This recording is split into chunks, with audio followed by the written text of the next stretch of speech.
Welcome, everyone. Today's guest, we have Randy Bishop, who is the author and creator of Remethod.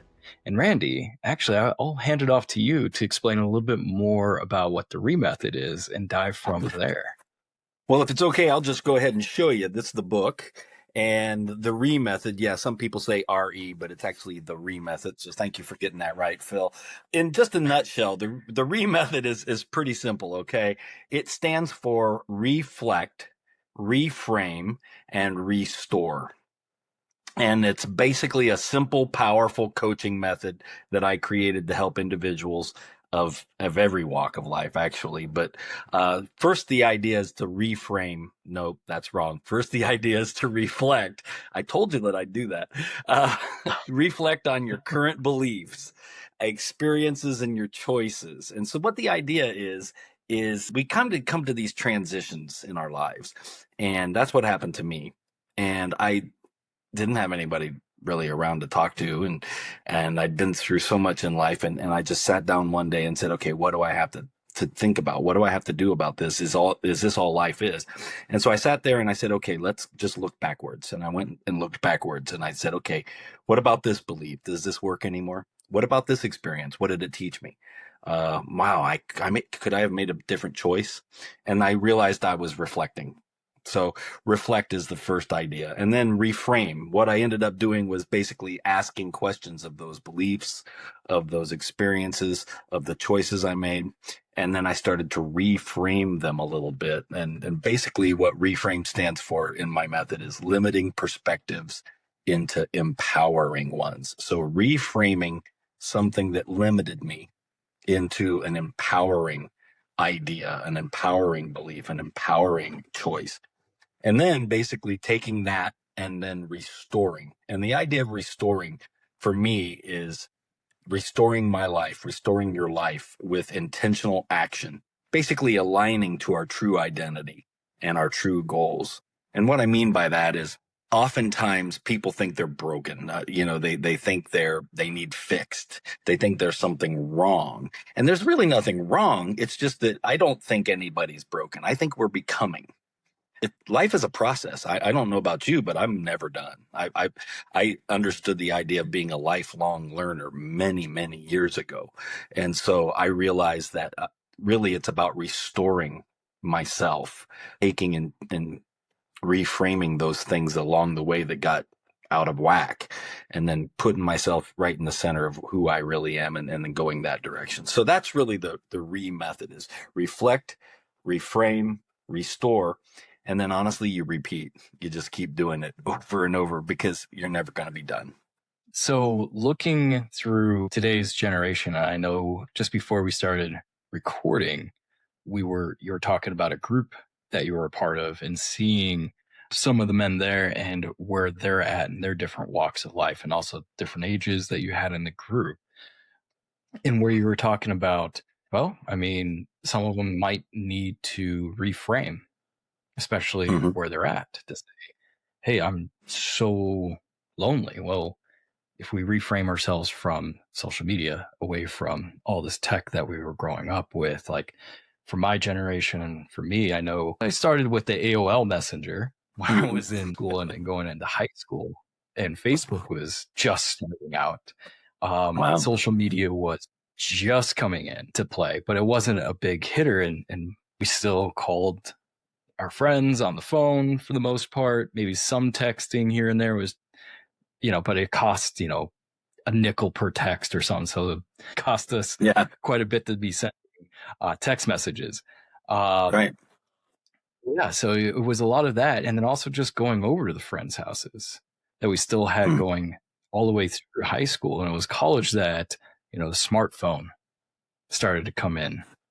The first Apple phones and having that. And then also the billing method. So everything become much more right there, handy, literally in your hand, and to be viewing it all the time on the screen instead of having a designated laptop or desktop that you go to and then you walk away from. So I know that was kind of a loose connect to it, but I really wanted to draw back to the conversation we were having because I think it was an important part, and that the arc does connect back as well. Mm-hmm. So I'm talking into that area. Yeah, thinking more into that as we become framed into this social Right. media, this absorbed into that, and we're watching our lives just going through to now, how do we need to start looking into things to actually not just allow our lives just go by in a blur? Mm-hmm. Well, Phil, I got to tell you, I'm 60 years old, and I grew up in a time where a computer didn't fit right here. Yeah. This is more powerful than a room full of stuff that I grew up with. Think about that. Yeah. And my kids and my grandkids are growing up my grandkids especially. I remember having an Apple Watch on and my grandson going, and he was 3 or something, and changing the face of the Apple. And I'm like, how did you do that? I can't do that. It was just amazing. But yeah, this here thing was a room full of pieces and electronics when I grew up. So you now carry massive amount of processing power and connection. This is unlimited texting. This is unlimited video, unlimited everything, right? For a little bit a month. And you can talk to anybody in any country, anywhere for as long as you want. And I couldn't do that when I was growing up. So I think that this kind of device is one of those things that helps us become disconnected. That's one of the things we were talking about earlier is I'm a full-time student again, Phil, and at 60, and it's daunting, but I was in a communications class, and one of the things was on mass communication and on being connected through the internet and Facebook and all these things. And one of the things that I thought was just impossible to believe was that an increasing amount, in fact, the loneliest people in the world are in their 20s, and they're the most connected people. They connect with everybody everywhere as long as they can have power in this device. And yet and I was sitting in this little study group, and every one of them said how lonely they were. That's the thing we were talking about earlier, and that you're bringing up is that this is just incredible. I'm 60. I live alone for the first time in my life, and I'm lonely, and I can handle it. But I don't spend countless hours on a device connecting to people and then call myself lonely. And these folks do. And so I think that's going to create in our world, and it already does, when the largest section of people that are actually in their 20s are saying how lonely they are. We're creating, I think, the next generation of issues. You know what I mean? I think every generation has their issues. That's for sure. But we're creating one that's disconnected and lonely, and I think that's going to create more need for talking about things like the method and talking about just how do we help everyone where they're at. That's really, I think that's the whole thing, is forget the method. It's just one thing that I can do. It's one thing that you can do. It's one thing anybody can do. And we can go grab 100 different books and try to help people. But really, it's about us helping people, period, because people are going to be struggling, especially with the technology. When I grew up, we didn't have these devices, or when I grew up, I didn't have the full connection of social media when I was 8 years old and the whole internet in my hand. I look back, it's like, it was different. There were different problems, though, of course, with that Mm-hmm. generation. I think you made a very valid point to say new things, new technology, and new advancements, of course, are going to bring different issues and unveil things that make us human, that we start to neglect because of, quote, these advancements. And it's this mass adjustment period of how do we live with something that tries to draw our attention away 24/7 while also respecting being a human being and how we came into that. How can we live in this world with that? I think that what we have to remember is we need to, this is going to sound weird. We have to remember that we need to forget technology. Let me say that again. We have to remember that we have to forget technology, because technology, some people want to call it evil. Some people want to say, oh my, to keep them off their cell phones. We're never going to keep people off their cell phones. We're never going to do it. Okay. But what we can do is we can speak to what you said, the human being. Because at the end of the day, the human being is interacting with the technology. When I was a kid, the human being was interacting with the TV. That was the technology of the day. And I went through the period where it turned from black and white to color. And now we have a TV that's a flat screen that's this thick, and mine was a tube that was, bigger than my headspace back here. But no matter what the technology is, we have to remember to forget the technology. The issues are always going to be the human being. It's always going to be the individual. There, there's no two ways about it. God did not create technology for us to pay attention to. God created human beings for us to pay attention to. And even if you don't believe in God, the human beings are what make the world go round, because we interact with each other. And even though this can separate us or bring us together, it's irrelevant. It's about people, human beings. That's why I do what I do. That's why you do what you do, is because people need to understand. People need to become everything they can be. That's why I say you're not broken, you're becoming. You don't have to be fixed. None of us are broken. We've experienced problems, traumas, but we're not broken like we need fixing, like there's some part missing. We're people, we're individuals, and we're as whole as we're going to be. But we can decide to move from here to here to here and keep moving throughout our lives. And it doesn't matter if we had a room full of a computer or a handful of a computer. It's not the technology. We have to remember to forget the technology. We have to remember the human being. That's just the truth. So, Yeah. No, I think the big part when you talk about that, it's that in-person connection, that real connection, because there are things that are missed through a screen. Even if you are saying, well, I'm texting someone or I'm calling somebody or FaceTiming, sure, you can see them, but there's almost a certain other element too when you're connected with somebody more in person and having that and being able to open up and see more into them. And that's a big part. That's why I run some men's groups. It's why I do coaching and other things too, is to create connections. And also to the clients to say, we need to create some more connections here too for you. Here's the places, yeah. what are the places you want to go to? What are the things that you want to It's have? it's the need, it's the need to connect. It's the need to connect. That's why you do the men's groups. Men need to connect.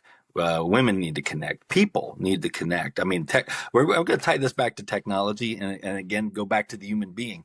I left Tennessee 8 months ago, and I drove over to my kids in one city, and I saw them, and I hugged my grandchildren, and then I left and I moved to Indiana.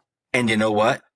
This is great. I could connect, and I could sit there and say, hi, how are you? And I could see them all. And it was wonderful to connect, Yeah. but it was impersonal. It was still impersonal. They're on a flat screen, and you can't, they're going to go away. They're going to go away really fast. But when I went for Christmas and I went and saw the kids sing, it wasn't on a screen. It was live, and they're right up there. And then at the end, Grandpa went over and the kids got to hug Grandpa, and I felt them, and they felt me, and we hugged and we kissed, and we laughed, and all those things that are connecting because the technology is great, but people need to connect. They need to be face to face. And again, we got to remember to forget the technology, and people don't. That's why the 20-year-olds are lonely, Yeah. because the technology is just in their face all day long. And if they could just forget the technology, remember to forget the technology, and that they need to be with other people. You get men's groups, and you do your men's groups, and men need other men, because men especially, I'm going to go ahead and speak to this. Men especially think they need to do life by themselves. Someone somewhere convinced men that they have to be He-Man, that they have to have the ability to build a house, fix a car. They have to be able to, craft a bow and arrow out of some twigs and a stone. I mean, someone somewhere convinced guys that they have to be disconnected to the world, each other, and sometimes even their families. And it's just not true. Because why? They're human beings, and human beings require some sort of connection. And one of the things that almost every person, man, woman, it doesn't matter, boy or girl, almost everyone that I've spoken to who have trouble, especially relating to people, is because they think they're the only one who deals with what they deal with. No one else feels the way I do. I can't talk about this. Yes, you can, because I promise you, with 8 billion, is it 8 billion people? 8 billion people in the world, somebody somewhere feels the way you do. Somebody somewhere has experienced something, if not exactly, very similar to you. And if you open up, if you talk, if you ask, then you can understand more about yourself, more about the world around you, and you can get what you need, but you have to walk through that door. You have to just understand that you're not alone. Forget the technology. Remember that there's human beings. We're all human beings, you know? I think you touched into something that I'm fascinated is that go at it alone, man. You don't need help. You can do this. You have to be successful.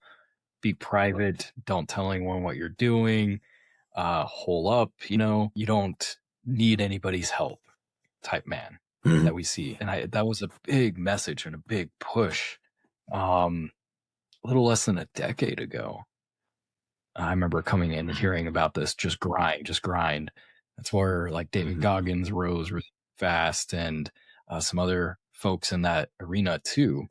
Were just talking about push, push, push, and don't, cut off all your connections and go dark for 6 months and come out anew. And it's like, So when we start applying that to more and more of a world that is already disconnected, and for what little connection that already is there Yeah. through Yeah. that are occurring, now we're pushing that message is still there, and people are trying to apply that in a world that's even more disconnected in that interpersonal in-person Mm-hmm. settings. So we're seeing that as a big part of like almost inflammation that's coming up. Our own response to this is just, it's harsh against our own mindset. So we have to start going for more of those places where we can get community, but that's beside the point. Right now, we're just Yeah. seeing a big, what just seems to be the gap, because there was this big push for that. But now between COVID, which sheltered everyone and changed people's Good. mindsets, the death of the happy hour was a big Mm-hmm. thing that came up. Yeah. That I realized, I was like, right, nobody's going out for a happy hour anymore, Right. or very few. It's been Yeah. significantly reduced. After work, you would be in an office together, even though it's not always the best setting for connection, but at least there was that person there. There's Mm-hmm. people around you that you could talk to and interact with. And now we're seeing more of a lonely man in their house alone on their phone and Yeah. not getting out as much. And there's not much drive to get out and make connections. I read an article that talked about when companies started to ask their employees to come back, how much pushback they got.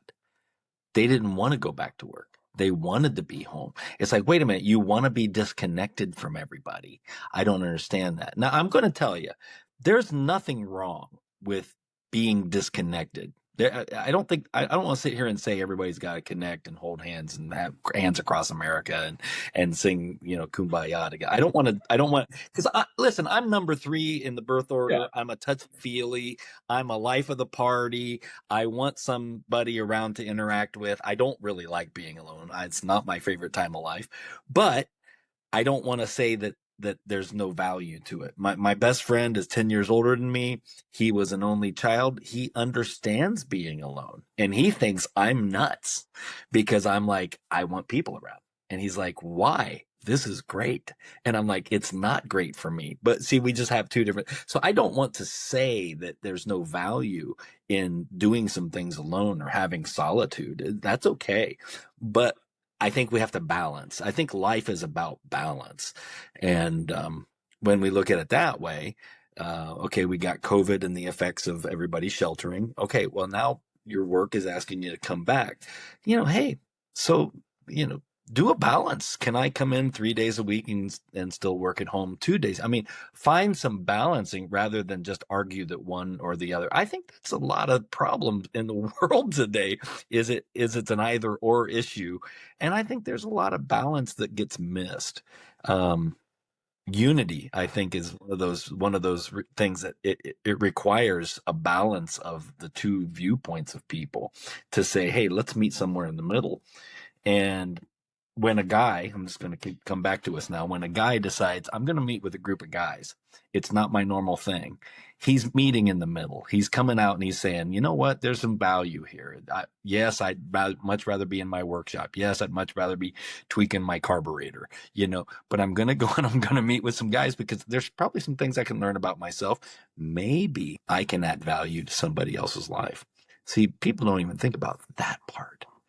Is not just what you get, but maybe what you can give. And when you start to understand that you give something when you're there and you think you're receiving, oh my goodness, And then there's people who think that they're going to give and then they receive. And there's a balance. It always balances out, but we need to be open to that, open to that balance.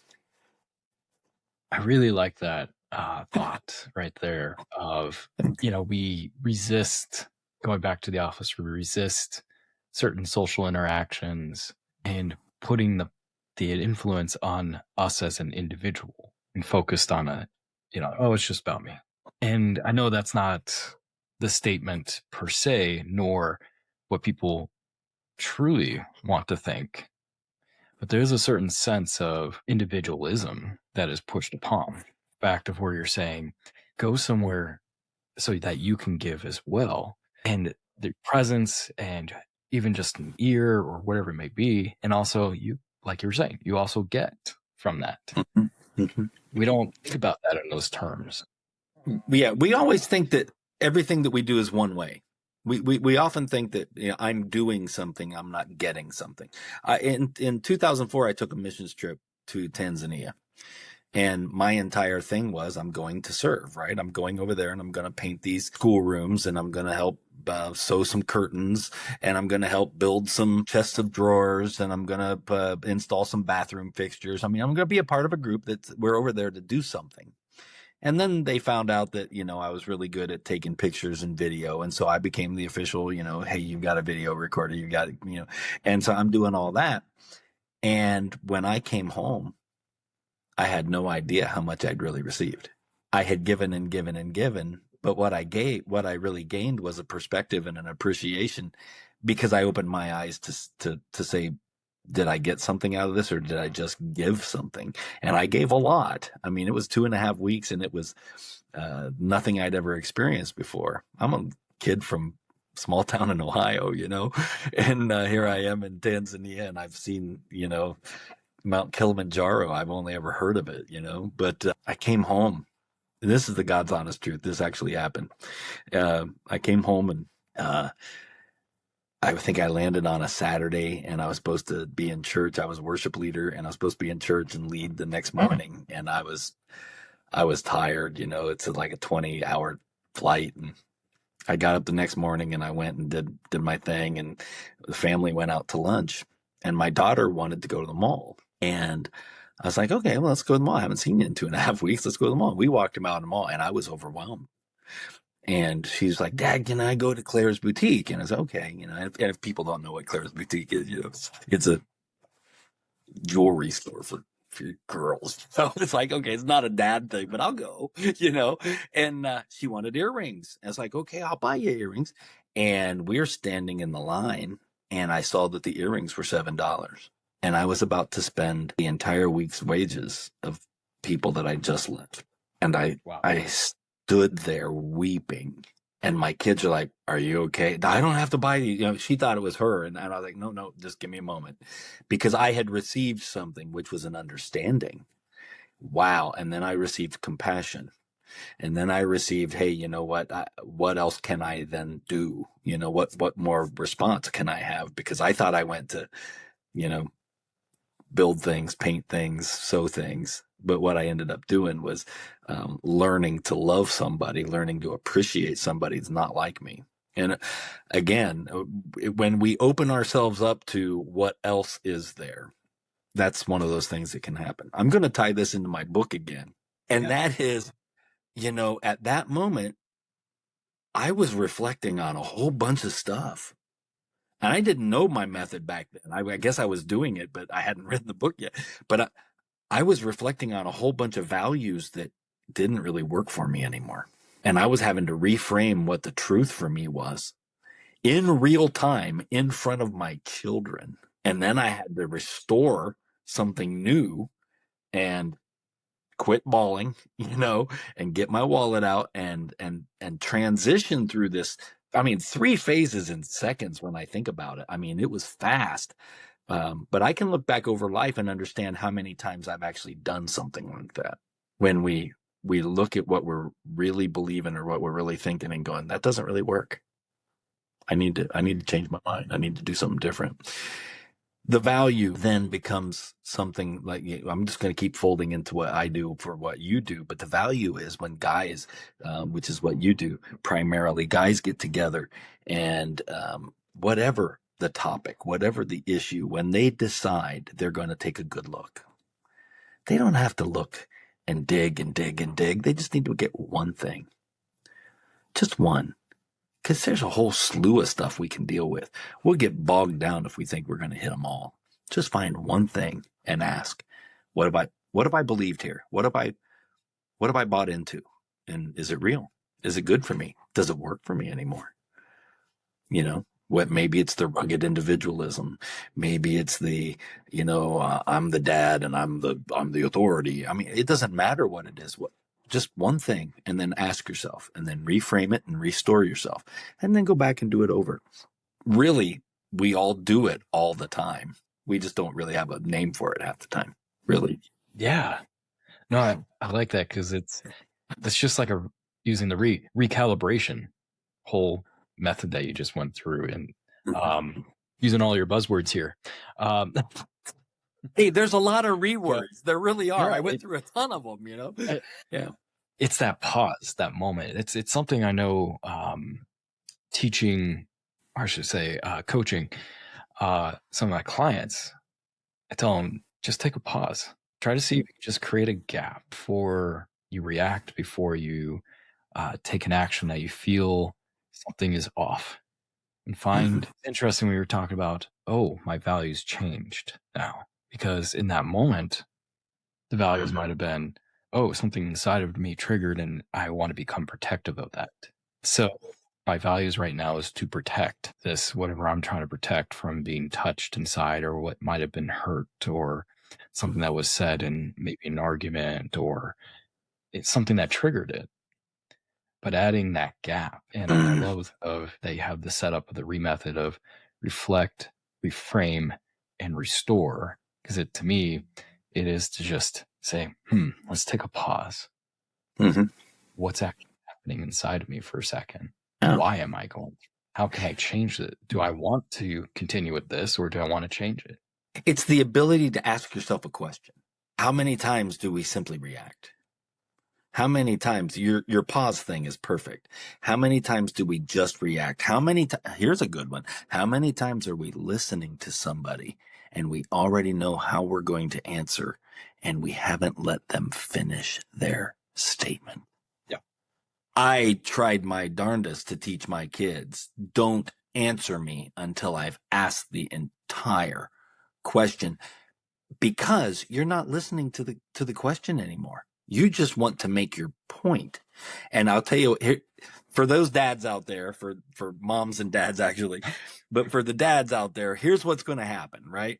And I've experienced it numerous times. Here's my favorite one. It's a simple one and it proves the point. Hey, is anyone hungry? And before I even hardly get hungry out, I hear, let's go to Wendy's. I want Burger King. Yep. And I say, that doesn't answer my question. I asked if you were hungry. I didn't ask where you want to go. I didn't ask what you wanted to eat. I asked if someone was hungry. And they went straight through a couple extra questions and said what they wanted, and what I was maybe ready to do was say, oh no, we're going to go to Red Lobster.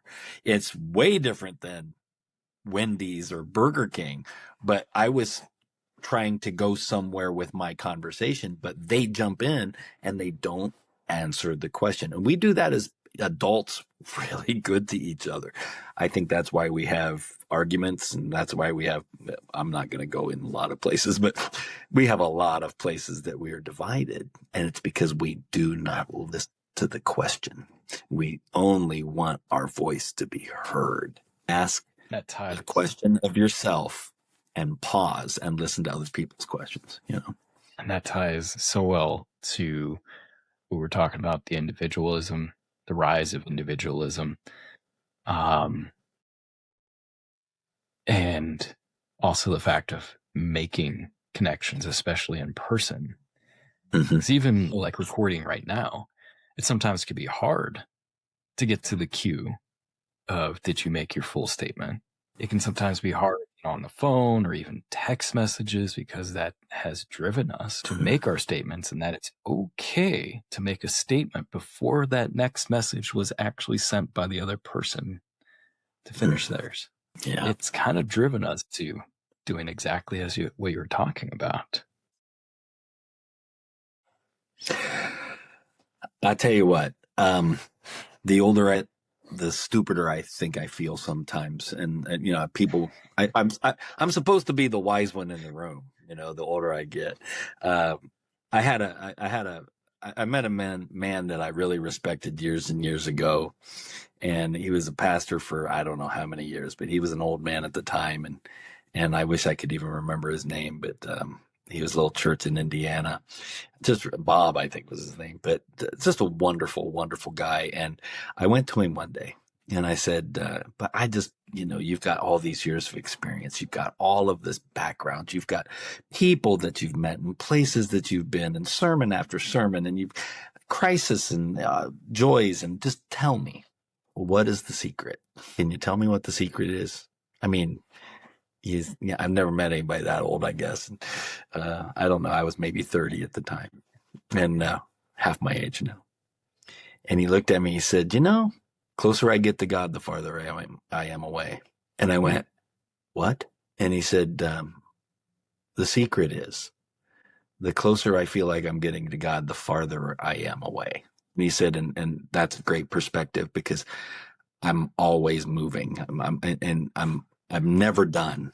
There's always something else that I can learn. And so take it out of the religious element of it. And I love what he was still saying is that I still have somewhere to go. I still have something to learn. This morning I called myself a lifelong learner. I learned that very early on, not to be this. And again, that's if go into the book. That's the idea is you're going to do this process over and over and over. If you think you're going to go through the method once and go, hey, this was really great, I'm going to pick up another book. The problem is you don't understand the fact is it's always a process. You're going to go through this, and it's going to be everything we do.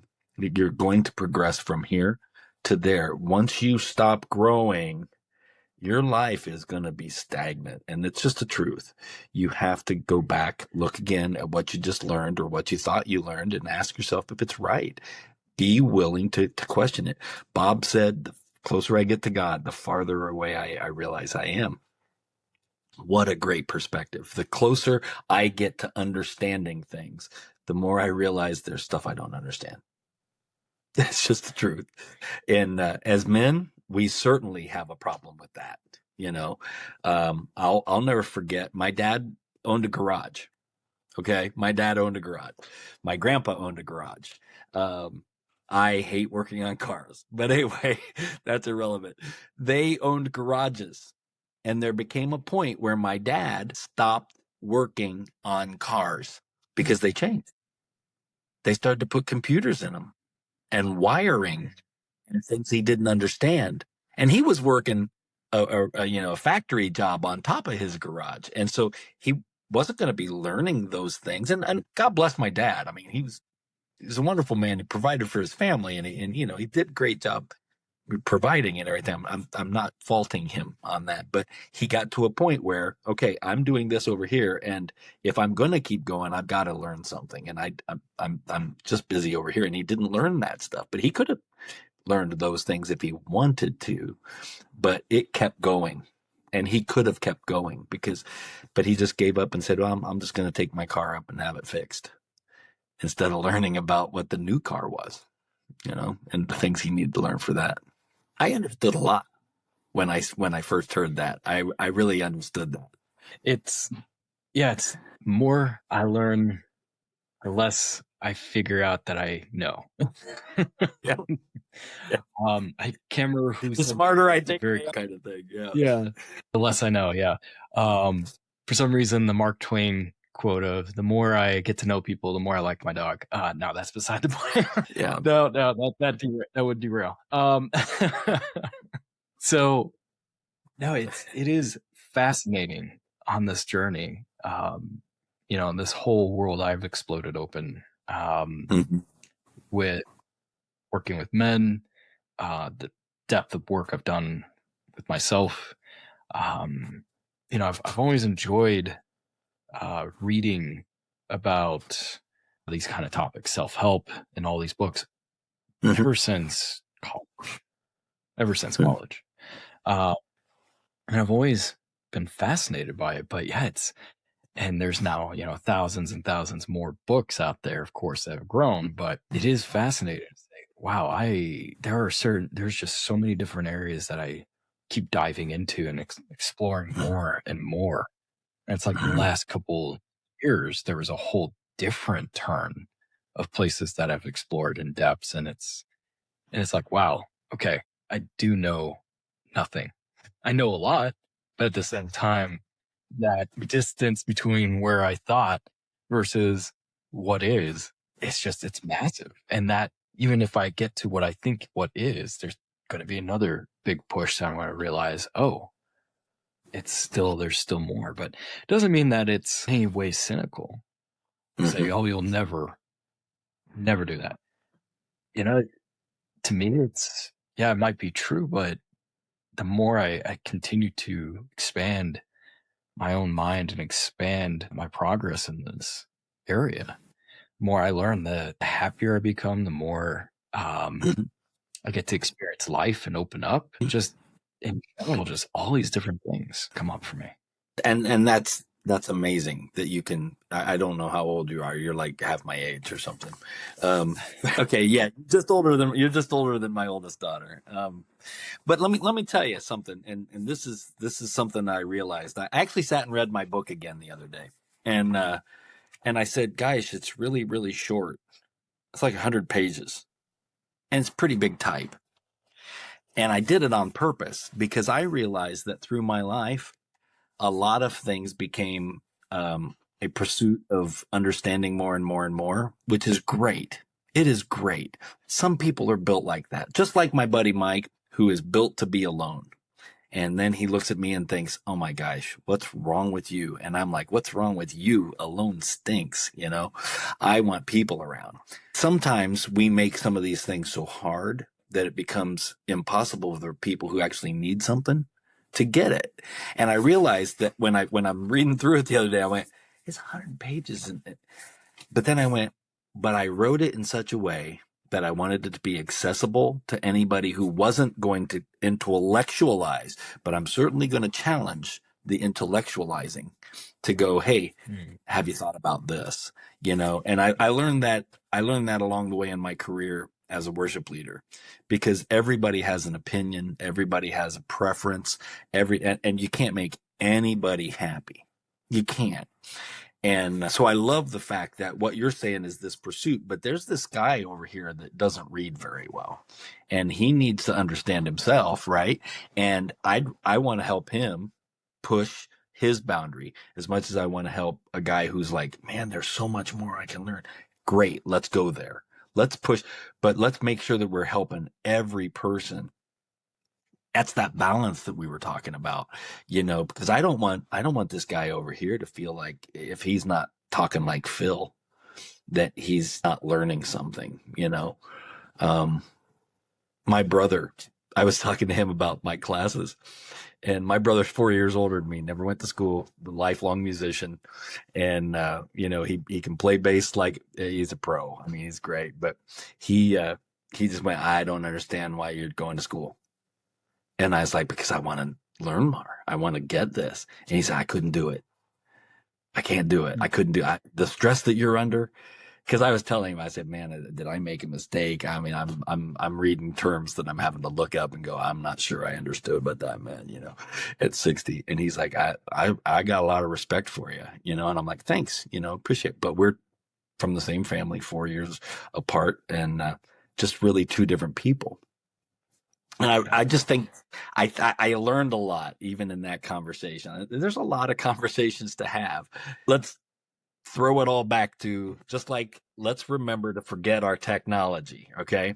Let's Yep. remember that intellectualism. Let's remember that stoicism. Let's throw all of the whatever words we want to and understand that at the very basic, there are human beings. No two are alike. They have similar journeys. They have similar struggles. They have similar feelings. Some of them are going to attack the problem in a different way than somebody else. One person's going to say, I can do it, and they're going to muscle. And another person like me is going to break down in tears and go, I have no idea. Because I'll be honest, I'll be the guy in the room that'll say it. I'm the guy that will cry. I'm the guy that will go, I don't think I can. And I need somebody who goes, yeah, you can. You can do it. Mm. And my friend today, I was telling her, I said, I gotta tell you, I bit off a lot and I'm not sure. And she said, you're only in your first week of school. Don't think like that. You're gonna be okay. And I'm sitting there going, thanks. I needed that. You know, we're human beings. Every one of us, just a human being, whether it doesn't matter. We're human beings. We're just human beings. And we just need to understand that we're not alone in this process, no matter how we are. Just Yeah. yeah. I wanted to bring up something because it came up, and it's related because it's something I've been simmering on for a while. And it comes from Dan Millman, who's one of my favorite authors and probably biggest mentors early on. And he stated something in the sense of we may all have different pains we go through, but we all feel the pain the same. Yeah, I agree with that. It's the same pain, If I hit your finger with a hammer and then I hit the guy next door's finger with the hammer and then y'all hit mine with a hammer, we're all going to feel the same pain, but I bet you we express it differently. Yeah. Yep. That is a good one. That what So somebody's gonna scream profanities because that's their training. Somebody who has been a lifelong minister or something is going to go, I can't really yell that, but they're going to want to, and then somebody's going to sit around and go, I can't yell at all. I mean, you're going to have different responses, but you're all feeling the exact same pain. It was a hammer to the finger. So that's a silly one. My friend is like, you come up with these ideas and these examples. I'm like, they have. yeah. No, I like it. And it connects, allows us to understand the connection too, is though this person may be in a different area in life or a different walk or Mm-hmm. maybe a different part of their journey, or maybe they just went through a hardship or this person's going through a beautiful time. Yeah, we may not be walking at the same pace or whatever it may be, but we're all here together and understanding that what people are is, they're going through their journey and we have the similarities of Mm-hmm. how we feel pain, how we feel the happiness in our human experience and going through how we also experience joy. It may be differently expressed, but I Mm-hmm. think the feeling is Well, I'm I'm a psych major right now, and I just had well, tomorrow will be my third psychology class. But psychology, is the scientific study of behavior and mental processes. Yes, I got that right on the test. Um, behavior, behavior is something that we can observe. We can observe everybody's behavior, but we don't really know the mental process. We have to ask questions about that. So go and stop and think about that. I can watch how Phil responds to getting his finger hit with a hammer, but I have no idea what's going through his head. And his next door neighbor that I can watch that guy's response. I can see the behavior, but I have no idea what's going through his head. We have to ask the questions to find that out. So we might even have similar responses. Maybe we have very different responses. The question is, what was going on in your head when you responded? What was going on? What were you thinking? Were you not thinking? I trust you. We're probably responding, but there's still some thought that goes around. I've learned so much in just a couple classes to go, okay, how do I apply this little bit that I learned to go, okay, how's this work over here in this part of life? Um, behavior. We can watch our own behavior. We can watch somebody else's behavior, but we think we understand each other. And that's why we have to talk. And that's why we have to ask questions, even of ourselves. Even of ourselves, you know? Yeah. No, I Yeah. like that. And that's definitely ties right into the whole process of reflect internally and everything that we have there. And yeah, the behavior could be different for what's happening inside mentally, what's being felt. We don't know with what's inside of it and what's happening inside of each and every one of us as we interact. I have like 15 chapters in my book that kind of go through reflect and reframe and restore. At the end of every chapter, I have like 3 ideas, 3 questions to ask, because I realized that if people get to the end of a chapter, they've got understanding. Maybe they learned something, but the question was, how can I get them to think? How can I get them to think about what they just read? And we do that in textbooks all over. I mean, I'm sitting here in all 3 of my classes going, oh, at the end of every one of these tedious chapters with unending words, and I'm reading and I'm reading and I'm reading and I'm reading, and oh, look, I get to answer a question. Now I get to ask myself, did I understand what it was about? And just give you an example, and I've said this even, what belief do I keep acting on that might no longer serve me? We don't think like that. We don't ask ourselves if something we've learned in the past was right or wrong. We don't, because we were almost taught not to question things. But we should. We should, especially if it's stuck. You know, One of the things we talked about earlier, I think in our pre-interview, was this transition thing, and men are in transition all the time. Sometimes we're in transition because we're getting married, or we're in transition because we're in school, or we're in transition because we're getting out of a marriage, or we're in transition because we're about to become a father, or we're about to graduate our children away, and now they're going to send them, and now we're going to be grandparents. Then some guys, they have these personalities and they get themselves in trouble and they're transitioning into jail.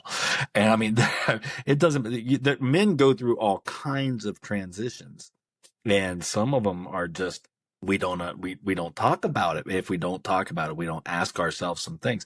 What did we learn, and how's it applied to this transition in our life? Because we're going to get stuck. We need each other through our transitions. I remember I was talking on a show earlier, and I told a story of, I had been married to my first wife for 30 years, and I think it was somewhere in the late 20 years of it. I had been struggling for so long, just so long. And my dad and I never had a very good relationship. Just struggled talking to each other. Never. I always thought that he liked my older brother better, and my second brother even better than me, and that he could have never talked to me and I'd have been fine, and I was just at the end of my rope, didn't know what to do about my marriage. I didn't.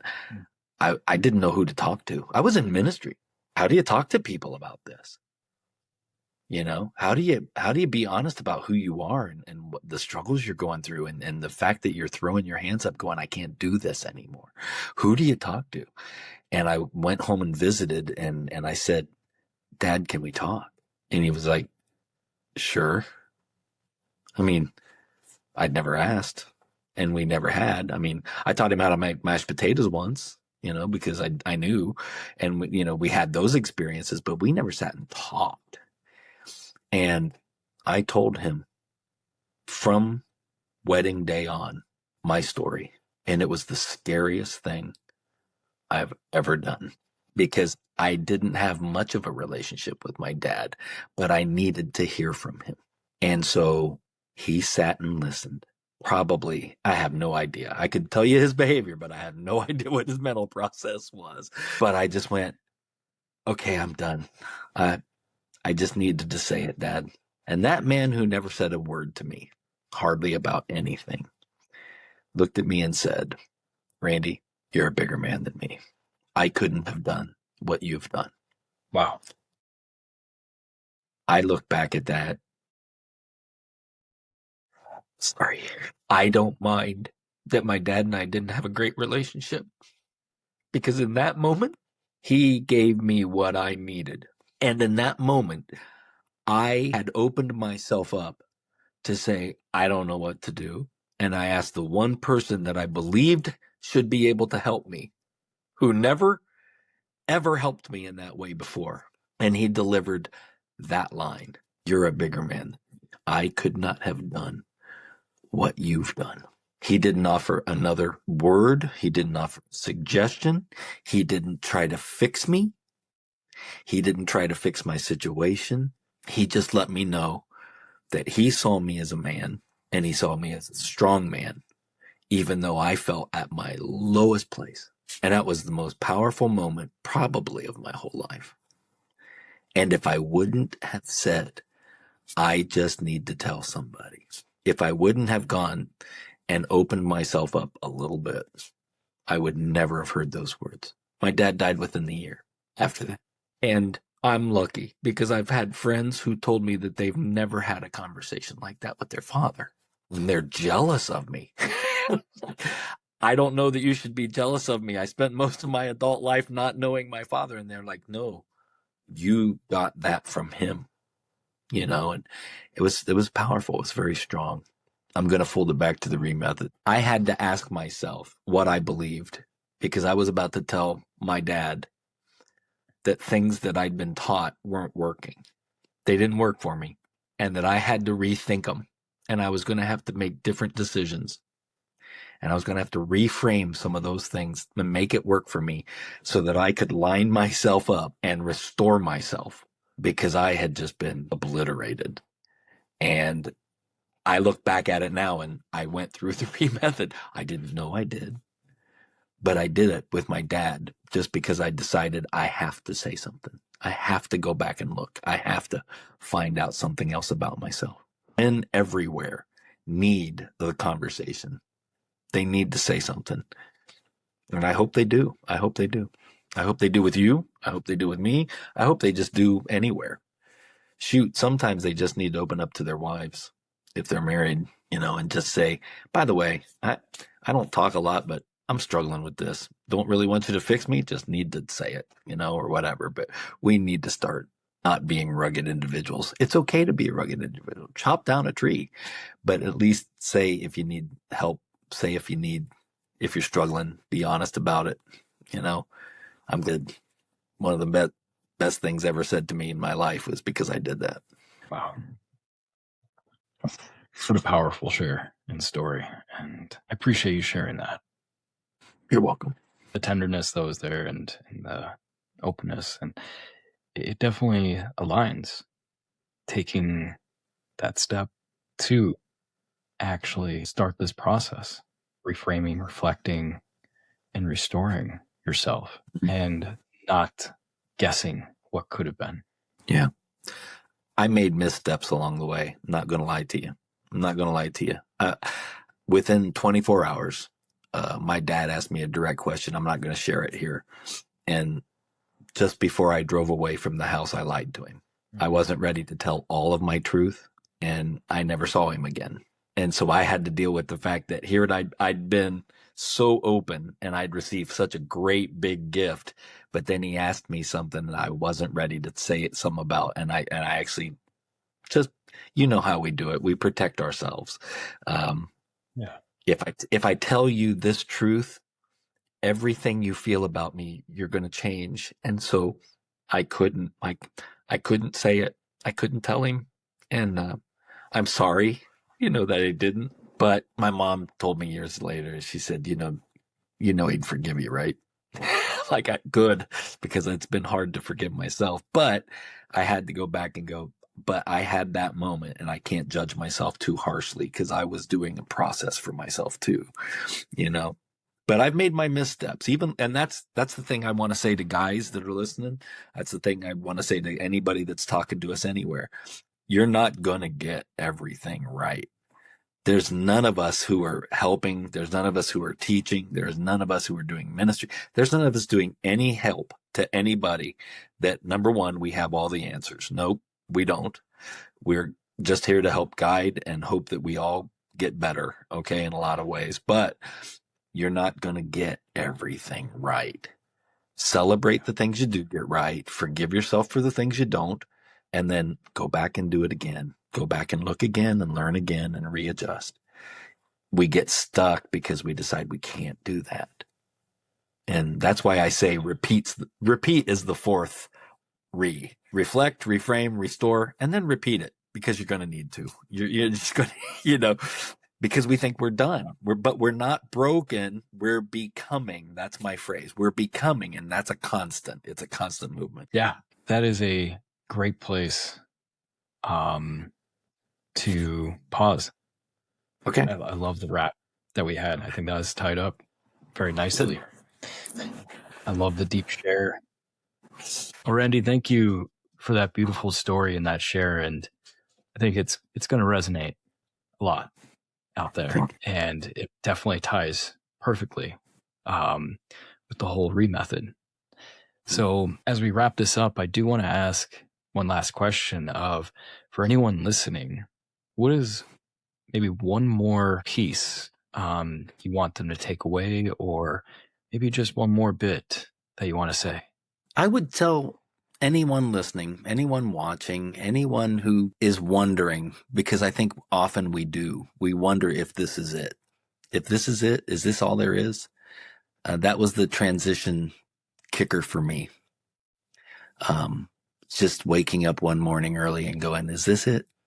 Is this it? No matter what processes I've been through, no matter what transitions I've been through, you still come to that question, have I accomplished everything there is? Is there meaning to my life? And the answer is yes. Yes, there's meaning to your life. And it sometimes isn't some big deal. Sometimes it's not a big statement, but we're still not broken. We are still becoming, even through the transition of answering that question. I am answering those questions every day. I'm not done. I am not broken. I am still becoming. And everyone listening are still in that same place too. They're not broken. None of you are broken. We're all becoming. So find somebody, grab a book, do whatever you need to do, process a little bit, and understand that you don't have anything to fix. You just have to reflect and you have to reframe, and then you just have to restore who you are and keep moving. Beautiful. Beautifully stated. Thank Thank you. you. You're welcome. Randy, it was a pleasure having you on here. And I Thanks. love depths that we got to, the topics that we covered, and everything here. For those listening, how can they reach you? Well, to begin with, if you want my book, it's available on Amazon. So again, can I show it right here? Again, it's the Method, and it's Randy E. Bishop. I use my middle initial, but find that on Amazon. And I also have my first book on there too, which is another fine thing. But this is the one that is going to help, I think, the most. And so As far as if you want to get a hold of me, email's the best way, and that would be randy@lifelessonscoaching.net. That's lifelessonscoaching.net. Beautiful. All right. Randy, thank you so much for coming on today. Appreciate having you. Thank you so much for having me, Phil. It's been a pleasure.